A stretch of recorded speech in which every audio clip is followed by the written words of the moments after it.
Ventila tu casa, oficina, auto, ventila el taxi, el colectivo. Ventilar reduce el riesgo de contagio de COVID. Hacelo siempre. Rosario se cuida. Municipalidad de Rosario.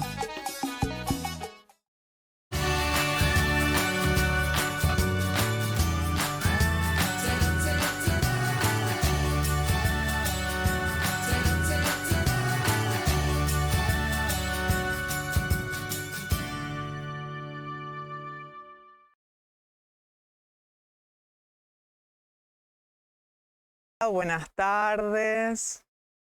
Buenas tardes, bienvenidas. Hola, ¿qué tal? Buenas tardes. Hola, ¿cómo va? Bien. Bueno, muy bienvenidas. Hola. Buenas tardes, Hola. buenas tardes. Bueno, qué bueno volver a verlas. Les voy a pasar un pequeño aviso antes de comenzar y de paso vemos si nos escuchamos bien y probamos el sonido. Y es que vieron que ustedes estuvieron participando del primer taller. Hoy es nuestra segunda clase. Para la tercera, que ya pertenece al mes de julio, tienen que ingresar, como dice ahí en el chat, nuevamente al link donde se anotaron por primera vez para que les envíen el link de la semana que viene. Van a haber además propuestas nuevas porque va a haber otros talleres también dentro de esta oferta de territorio virtual para el mes de julio. Así que ahí chequen todo a ver dónde pueden aprovechar. Bueno, vamos a ir comenzando. Nuestra primera clase, ¿se acuerdan que nosotros terminamos con una especie de fogón simbólico? Habíamos armado un fueguito y ahí habíamos puesto un poco los nombres de todas, todos, todes quienes estábamos presentes ese día. Y esto tenía algo que ver con esta segunda clase, porque vamos a hacer un poquito de retrospectiva. En la clase inicial nosotros vimos estructura de los cuentos tradicionales. Estructura que, si hay alguien que se suma recién en esta clase, es una estructura que no siempre es la misma, pero una estructura lógica hay. Es ese espacio donde nos movemos un poco más cómodos, donde, bueno, sabemos que hay una estructura por donde vivir la aventura del cuento. Habíamos visto una muy sencilla que yo les decía que seguramente en la escuela primaria la habían visto, y era esta que habla de una introducción, un nudo y un desenlace. Una introducción donde algo sucede, hay un escenario que está de alguna manera ideal o tranquilo o en latencia, y de pronto algo sucede y comienza todo el nudo de la historia. Luego de ese nudo algo va a suceder nuevamente y va a venir el desenlace de la historia. Eso es como una estructura básica, sencilla, donde es nuestro primer acercamiento al cuento. ¿Esa estructura es la única? No. ¿Esa estructura se va a complejizar? Sí. Entonces la semana pasada vimos un poco lo que piensa el señor Todorov, donde hablaba de 5 estadios. Ya no son 3, sino que 5. Hoy vamos a complejizarlo un poquito más. No importa que esto que veamos ahora suene como muy complejo, pero hay que mencionarlo porque es el señor Vladimir Prop y no podemos dejar de conocerlo, sobre todo si hay docentes presentes. En algún momento de nuestra formación lo hemos visto. Así que voy a ir con una placa que le voy a pedir a Diego, la placa de Vladimir Prop, para que tengamos un poquito en cuenta esto. Porque acá van a haber muchas palabras que pueden ser complejas, pero que tiene que ver con esto de la aventura, con esto de lo que de verdad va a empezar a pasar en el cuento. En el cuento van a aparecer estos seres que viven, que tienen sus historias, sus conflictos, sus resoluciones, y entonces van a empezar a aparecer lo que para Prop son las funciones de los personajes. Ahí, si ustedes ven en esa placa, van a ver que existen 31 funciones y 7 esferas de acción. No todas aparecen en los cuentos, eso lo va a decir Prop, no todas aparecen, pero si aparecen van a estar en esa secuencia. ¿Es importante conocerlas? Sí. Medianamente es interesante saber que en las historias van apareciendo estas cosas. Va a haber un alejamiento, puede haber una prohibición, puede haber una transgresión. Vayan pensando si ustedes recuerdan algún cuento tradicional o que hayan visto cuando eran chicos, que se lo hayan contado, o algún cuento tradicional que les guste. Piensen qué es lo que sucede en ese cuento. Algunas de las cosas que suceden en los cuentos son las que vemos acá como funciones. Alejamiento, prohibición, transgresión, conocimiento, información, engaño, complicidad, fechoría, mediación, aceptación. Son todos pequeños pasos que muchas veces los vamos a ver en tarjetas, por ejemplo. Si hay alguien acá que es fan, así como un poco yo, del señor Gianni Rodari, en su libro Gramática de la Fantasía tiene un capítulo completo donde habla de las cartas de prop. Las cartas de prop son estos momentos que aparecen en los cuentos. Va a haber un viaje, va a haber una lucha, una marca, una victoria, una enmienda y un regreso. Pero también va a haber una persecución y un socorro y quizás un regreso de incógnito o un fingimiento, una tarea difícil. ¿Puede aparecer un cumplimiento? Sí, un cumplimiento, un reconocimiento, un desenmascaramiento, una transfiguración, un castigo y una boda. ¿Aparecen en todas? No. Pero si aparecen, lo hacen en este orden. La boda, que es el punto final, la clase que viene vamos a ver bastante de simbología y de por qué aparecen las bodas. Y por qué aparecen en este lenguaje simbólico de los cuentos estas uniones. Estos talleres, estos encuentros para nosotros son un punto de partida. Un punto de partida para que sigan buscando, para que ustedes puedan seguir investigando. Vladimir Prop plantea esta estructura lógica. Este espacio un poco limitado, donde puede surgir lo ilimitado. ¿Y qué es lo ilimitado de un cuento? La historia. Voy a pedir la segunda placa. La segunda placa, vamos a empezar a sentir, a ver, ¿por dónde va este cuento que queremos contar? ¿Cada uno tiene elegido o pensado algún cuento? ¿Han pensado para hoy algún cuento?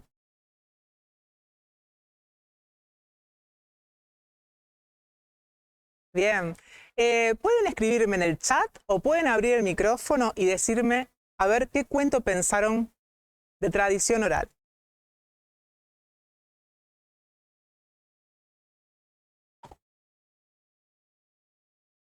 Los 10 gigantes. Bien.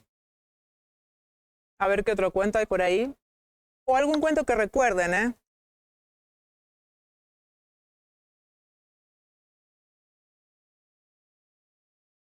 Hola. Hola. Hola, ¿cómo estás? Yo elegí La Mujer Esqueleto Bien. de Clarisa Pinkola Estés. Bien. Buenísimo. Ahora que me decís, Clarisa, voy a hacer una aclaración también interesante para que tengan en cuenta cuando busquen cuentos de tradición, una palabra que se anoten, que es súper interesante y es la versión, ¿no? ¿Cuál es la versión del cuento que estamos viendo? Los cuentos de tradición, efectivamente, como la clase anterior vimos, son aquellos que no tienen un autor, que no tienen alguien que firmó como autor.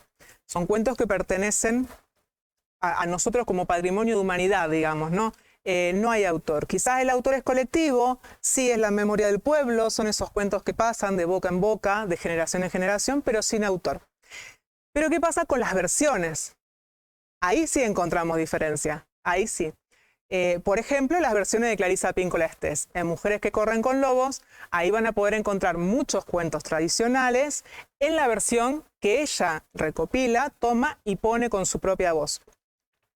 En La Mujer Esqueleto va a suceder Vasalisa, por ejemplo, que fue un cuento que este último tiempo se puso, estuvo muy ahí mirándose, estudiándose, y que también es un cuento que sale, un cuento ruso, pero pueden buscarlo a lo mejor en la versión de Afanasiev, en la versión de los cuentos populares y en la versión de Clarisa Pinkola Estés.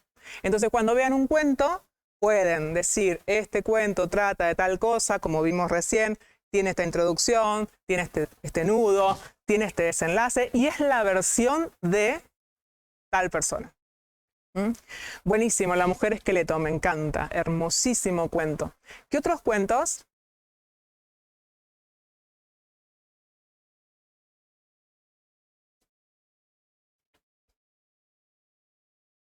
Hola, Hola, Marisa. ¿qué tal? Yo me acuerdo de mi infancia, La Bella Durmiente, por ejemplo. Muy bien, La Bella Durmiente, muy bien, perfecto, cuento de tradición oral, sí, con muchas versiones, incluso muchas anteriores a las que popularmente son conocidas, es conocida, muy bien. Cuento. Bueno, cuando van pensando en esos cuentos pueden ir viendo a ver cuál es la introducción, cuál era esa situación ideal que se daba en ese reino, qué era lo que estaba pasando, a quién se llamó y a quién no se llamó. ¿Qué pasó ahí? Muy bien, ¿qué otro cuento? Sí, Lorena. El ratón Pérez. El ratón Pérez es más que un cuento, es una leyenda, porque es como que uno cada vez que lee algo es diferente. Cada uno, o sea, lo interpreta y lo escribe de diferentes maneras, o sea. Muy bien, voy a hacer ahí entonces otra cosita para Lorena. Buenísimo, Lorena. Muy bien. Son historias que sufren, podemos llamarlo un proceso de tradicionalización. Se terminan volviendo una historia tradicional, pero surgieron, lo mismo nos va a suceder con el flautista de Hamelin, por ejemplo, sucedieron de una acción que alguien registró en algún lugar, que se empezó a pasar de boca en boca, que sucedía, hay una calle que tiene la escritura, que tiene el cartel del ratón Pérez, lo mismo en Hamelin con el flautista, pero de a poco fue pasando a la voz populi y quedan como historia de tradición. Está muy bien porque no hay alguien que haya escrito, si bien hay algunos poemas y algunos pequeños cuentos donde hay algunos autores, en realidad es algo que viene en la, como vos decís, la leyenda, la tradición, que se va comentando. Muy bien, Lorena. ¿Algún otro cuento? Las andanzas de Pulgarcito. Sí, claro, muy bien, cuento tradicional. Lo mismo nos sucede aquí. Abrimos y tiramos, chica, acá, puerta para todos lados. Hay que buscar Pulgarcito y hay que buscar Pulgarcita. Muy bien, muchas versiones. Quizás uno de los cuentos más versionados. Muy bien. Ahí tenemos la leyenda del Pehuen o Araucaria. Sí, todas las leyendas. Tenemos una diferencia entre el mito y la leyenda, pero también pertenecen a los cuentos tradicionales. Entonces vamos a pensar en todos esos cuentos, cómo podemos empezar a sentirles que tienen esta estructura, ¿no? Que tienen esta estructura. Y que además de una estructura que puede complejizarse hacia un lado, que puede complejizarse hacia el otro. La clase que viene vamos a ver a Antonio Rodríguez Almodóvar, que plantea otra estructura posible. Pero ahí adentro de esa estructura empiezan a pasar cosas. Una de las cosas donde uno se puede parar para pensar qué es lo que viene en un cuento es la placa que les voy a pedir ahora a Diego, y es esta. Un punto de partida inicial para los que contamos cuentos. La ubicación. ¿Dónde y cuándo sucede el cuento? Es una pregunta que le vamos a hacer al cuento. ¿Dónde y cuándo sucede? ¿Esta pregunta tiene una respuesta corta? Quizás no. Quizás sí. Quizás uno puede decir, bueno, este cuento sucede en Francia en el año 1500, por ejemplo. O uno puede decir, no, esto sucede en el país de las montañas más altas, mucho antes del 500, por ejemplo. Uno puede decir eso. Ahora, después de decir eso, viene otro punto de investigación. Bueno, ¿qué pasaba en ese lugar, en ese momento? ¿Cómo era ese lugar en ese momento? ¿Cómo era el territorio donde esta historia va a suceder? Geográficamente digo, y arquitectónicamente. Lo que es la arquitectura del cuento. ¿Cómo es? ¿Es un reino? ¿Es un lugar donde hay montañas? ¿Es un lugar donde hay... ¿qué? Y entonces ahí empiezo a investigar. Y ahí se van a investigar. A ver, un cuento chino, vamos a investigar China. Un cuento francés, vamos a investigar Francia. ¿Mm? ¿Y cuándo? ¿En 1800? Vamos a investigar qué pasó en el 1800 en ese lugar. Vamos al lugar. Tenemos que arribar. Somos mochileros los que contamos cuentos. Nos armamos la mochila y nos vamos al lugar. E investigamos. Cuanto más sepamos del cuento, mejor lo vamos a poder compartir. Y ahora nos vamos a ir a la siguiente placa. La siguiente placa, personajes. ¿Quiénes son y qué les sucede? Por ahí mencionaron la Bella Durmiente. ¿Quién es la Bella Durmiente? ¿Qué le sucedió? ¿Por qué le sucedió lo que le sucedió? ¿Qué puede sentir esa jovencita creciendo de esa manera? ¿Quién es su familia? ¿Quiénes son estos personajes que se le acercan de una manera amable o no? ¿Quiénes son esos seres que, como decía Galeano en La Pasión de Decir Uno, que dice que esos seres que quieren volver a vivir como por arte de brujería? ¿Quiénes son esos seres que viven en los cuentos que quieren volver a vivir? Cada vez que alguien les pone la voz. ¿Quiénes son? Hay un ejercicio que hacemos en el taller, en el taller de los jueves, que es irse una semana a convivir con el personaje. Pueden tomarlo como un ejercicio y es muy interesante. Tomo el personaje de mi cuento y con él convivo una semana. ¿Cómo es? ¿Qué sentirá?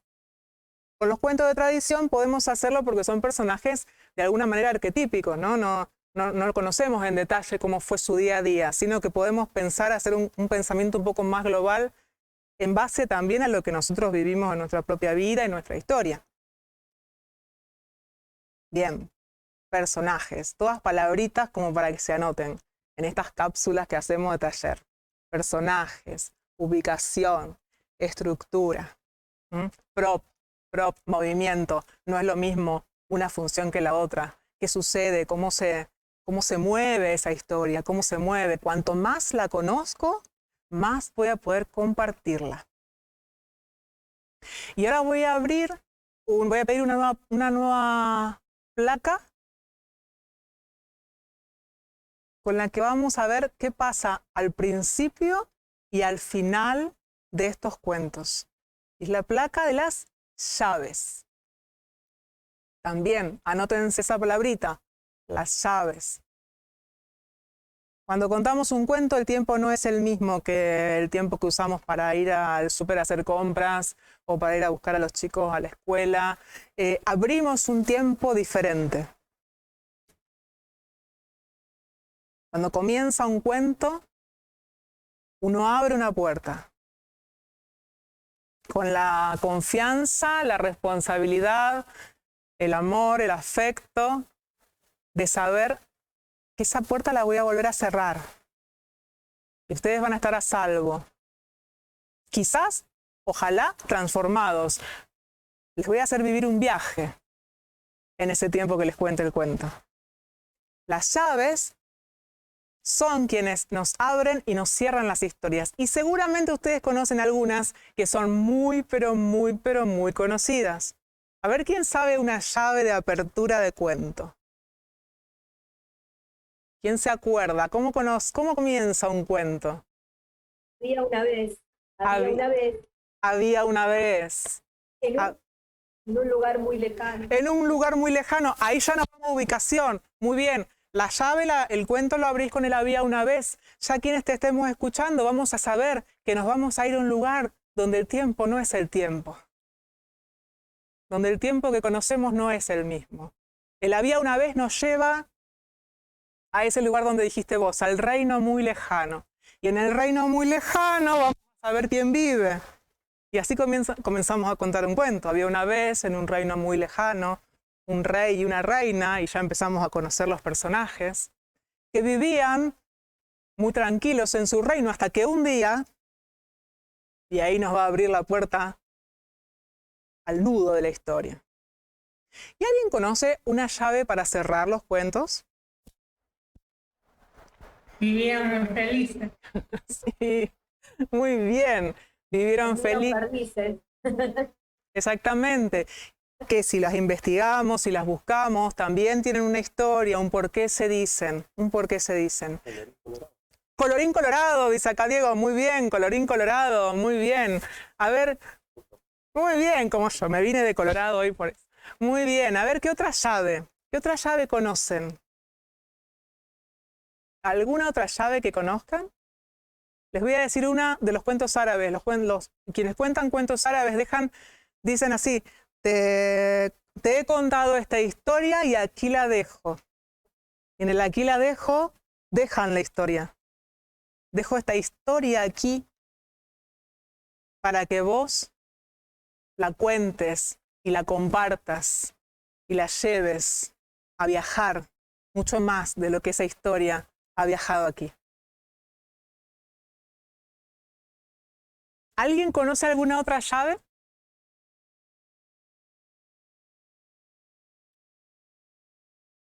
Cuando dice, y vivieron felices por siempre, Y vivieron felices por siempre. Llaves abiertas, llaves cerradas. Llaves abiertas, llaves cerradas. Otra llave cerrada, muy bien, Sil, esa es una llave abierta. Otra llave abierta es esta que dicen los cuentos sufí, que dicen, y así me lo han contado a mí, y si es que aún sigue viviendo, aún deben estar contando las historias. Esta suposición, ¿no?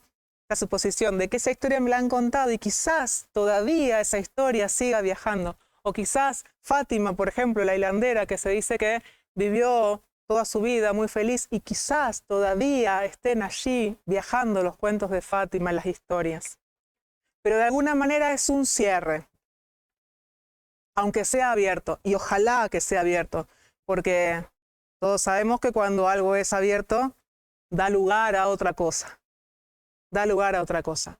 Lo único que cerramos es esto simbólico de la llavecita. Abrimos, contamos la historia, cerramos, continuamos con nuestra vida.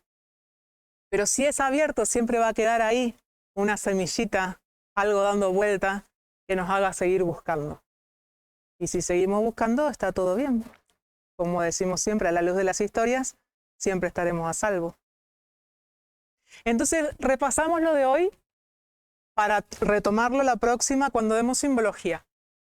La clase anterior vimos estructura, lugar para sentirnos seguros. Podemos elegir la estructura que mejor le vaya a nuestro cuento. En la clase de hoy retomamos la estructura, vimos una complejización interesante que plantea Prop, a quien les sugiero que lo busquen. Aquí hay un cuento, un libro de Prop muy conocido, el ABC de Prop, que se llama Morfología del cuento, y que les sugiero que lo puedan buscar y leer. Y además vimos ubicación, y además vimos personajes, y además vimos las llaves de los cuentos. Cada una de esas palabritas abren a otra.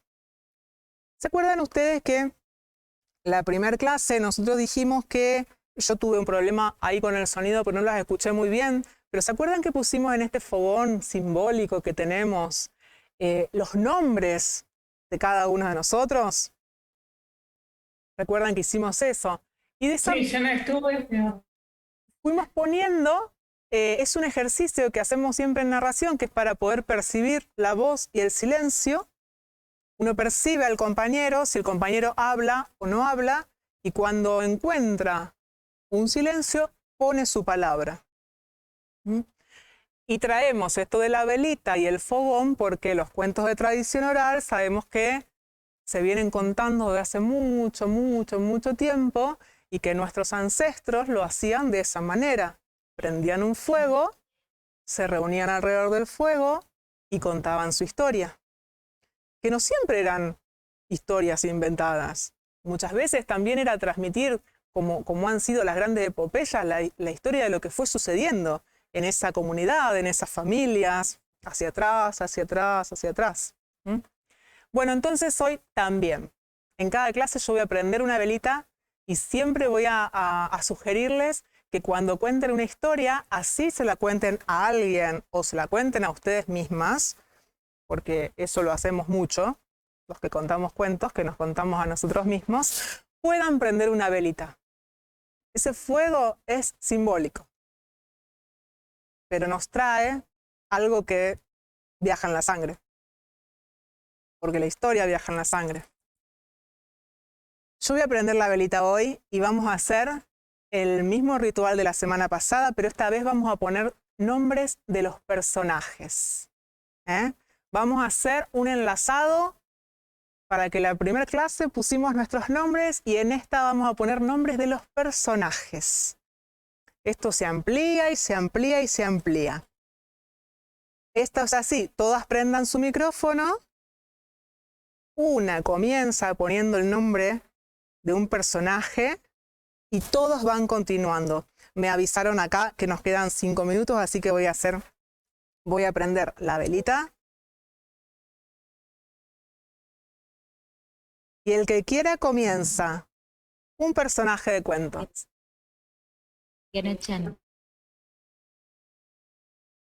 Caperucita. Patito Feo. Los tres cerditos. Pulgar gigante.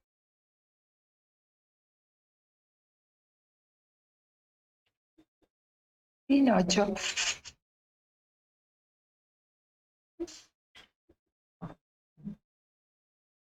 Blancanieves.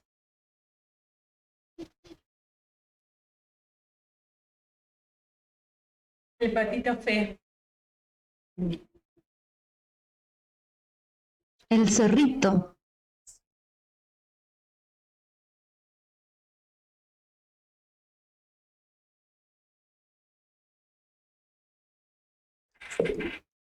Lina. ¿Quién? Perdón. Lina. De Lina Vallejos. Son unas aventuras para los chicos. Como para cambiar un poco.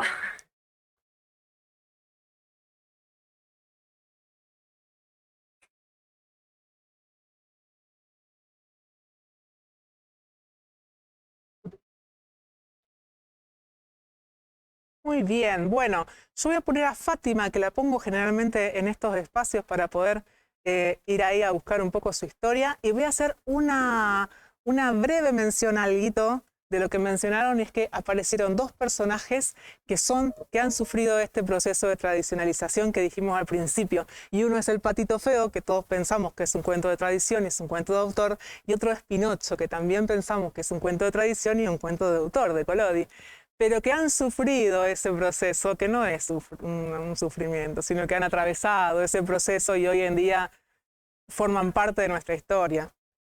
Entonces, muy bien, bienvenidos, bienvenidas, bienvenides los personajes de las historias de tradición oral. Los vamos a dejar en este fueguito.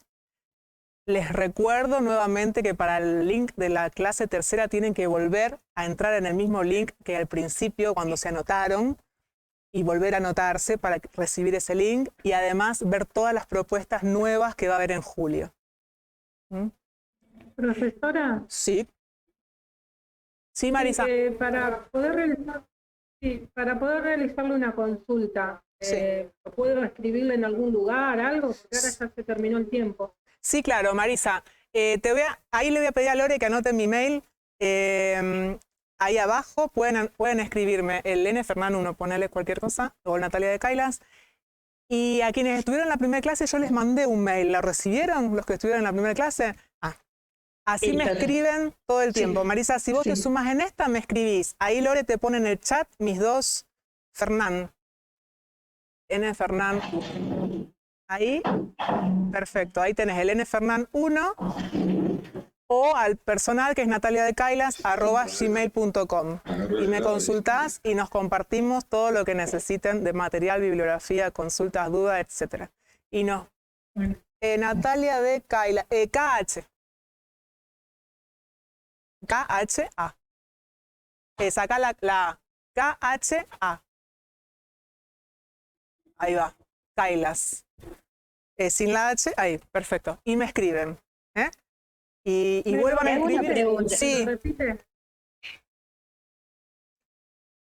Sí, ¿Me lo decime. repite, por favor? Sí, nfernan1@rosario.gov.ar. Ese es el más fácil de recordar. Voy a ir cerrando porque esta transmisión se va a cerrar. Vuelvan a escribirse, escríbanme por mail y nos comentamos todo lo que quieran y nos volvemos a ver el miércoles que viene, a la misma hora, por aquí a las 15. Abrazos enormes a todas. Gracias. Adiós a todos.